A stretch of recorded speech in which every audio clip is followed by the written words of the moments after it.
بالوالدين إحسانا صدق الله العظيم وقال النبي صلى الله عليه وسلم رضا الرب في رضا الوالد وسخط الرب في سخط الوالد أو كما قال عليه الصلاة والسلام. برادران اسلام، اس متبرک محفل میں مجھے حقوق والدین پر خطاب کرنے کا موقع ملا ہے، اس لیے میں چند کسی عنوان پر گفتگو کروں گا. حضرات گرامی، اگر آج کے پرفتن دور میں ہم دنیا پر طاہرانہ نظر ڈالیں تو یوں محسوس ہوتا ہے کہ ہر صنف سے اپنے اپنے حقوق کا مطالبہ کی صدا سنائی دیتی ہے.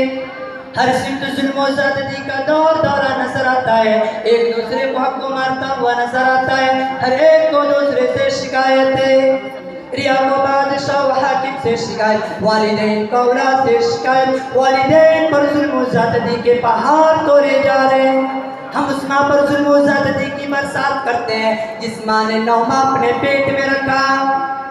وَوَضَعْتُ كُرْحًا، اور بچہ جننے کے وقت اللہ اللہ، جب بچہ پیدا ہونے کا وقت ہوتا ہے ماں کو اس قدر تکلیف ہوتی ہے، اس شدت کی تکلیف ہوتی ہے جس کا اندازہ لگانا ہمارے لیے مشکل ہے. وَحَمْلُهُ وَفِصَالُهُ 30 شهرًا، جس ماں نے 2.5 سال تک دودھ پلایا، جس ماں نے بچے کی خاطر مصیبت برداشت کی، جس ماں نے بچے کی پریشانی کو اپنی پریشانی سمجھا. مجھے بتاؤ تو صحیح کہ کیا والدین کا حق ہے یہ کہ ان پر ظلم و زیادتی کے پہاڑ توڑے جائیں؟ نہیں، ہرگز نہیں، یہ والدین کا حق نہیں. یاد رکھے کہ اگر کوئی اپنے والدین کی عزت و احترام کو پامال کرتا ہے، ان پر ظلم و زیادتی کرتا ہے تو اپنا ٹھکانہ جہنم بنا لے. میں اپنی طرف سے نہیں کہتا، حدیث شریف میں موجود ہے، حضرت امامہ رضی اللہ عنہ سے مروی ہے کہ محسن انسان صلی اللہ علیہ وسلم سے ایک شخص نے دریافت کیا، یا رسول اللہ ما حق الوالدین، والدین کا کیا ہے؟ سنو میرے دوستو، میرے نبی کا جواب تو سنو. محسن کائنات صلی اللہ علیہ وسلم نے ارشاد فرمایا، ہما جنتک و نارک، وہی تیری جنت ہے وہی تیری جہنم. حدیث میں غور تو کریے، پتہ چلتا ہے والدین کا کیا ہے. حدیث شریف کا مطلب یہ ہے اگر تم والدین کی عزت و احترام کرو گے، ان کی فرما برداری کرو گے تو جنت کے حقدار بنو گے، اور اگر ان پر ظلم و زیادتی اور برا سلوک کرو گے تو اپنا ٹھکانہ جہنم. برادران اسلام، میں خطبہ میں جو بنی اسرائیل کی جو آیت تلاوت کی تھی اس میں یہی فرمایا گیا ہے کہ رب کائنات انسانوں کو تاکید فرما رہا ہے کہ تم اس خالق السماوات والارض اور پالنہار کی بندگی و فرما برداری کرو. پھر فرمایا وَبِالْوَالِدَيْنِ احسانا، والدین کے ساتھ اچھا سلوک کرو. اسی پر اتفاق نہیں کیا بلکہ آگے اور ارشاد فرمایا اِمَّا يَبْلُغَنَّ عِندَكَ الْكِبَرَ أَحَدُهُمَا أَوْ كِلَاهُمَا فَلَا تَقُل لَّهُمَا أُفٍّ وَلَا تَنْهَرْهُمَا وَقُل لَّهُمَا قَوْلًا كَرِيمًا.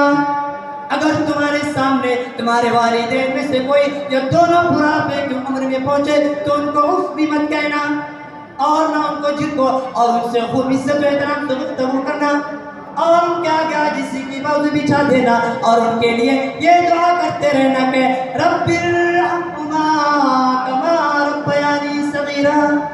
اے رب کائنات ان دونوں پر رحمت کی برسات فرما جیسا کہ ان دونوں نے مجھے چھوٹے پن میں پالا ہے.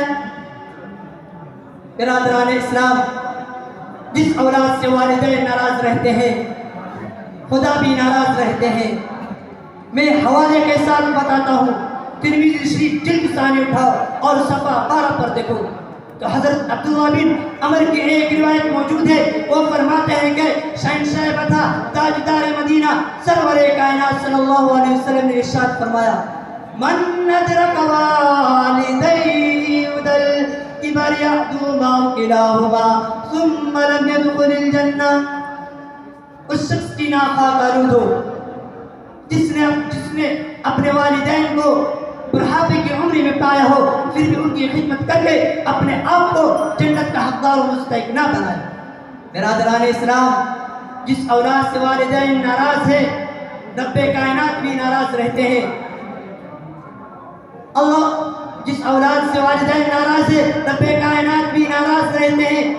خدا کی بھی اس پر لعنت، رسول کی بھی اس پر لعنت، صحابہ کرام کی بھی اس پر لعنت، اور جس اولاد سے اللہ راضی ہے، خدا کی اس پر مہربانی، رسول رب کائنات اس سے راضی، صحابہ کرام اس سے راضی، ملائکہ اس سے راضی، انسان و جن اس سے راضی۔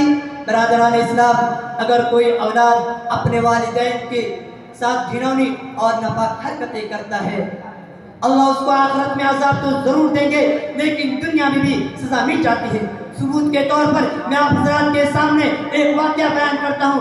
غالباً پاکستان میں پیش آیا، ایک نوجوان نوکری سے گھر آیا، اس کی بیوی نے اس سے ماں کی شکایت کی، نوجوان کو غصہ آیا۔ اس بات میں تقریر ختم کرتا ہوں۔ اس کے بعد میں عبدالواجد صلی اللہ علیہ وسلم کو مدعو کرتا ہوں۔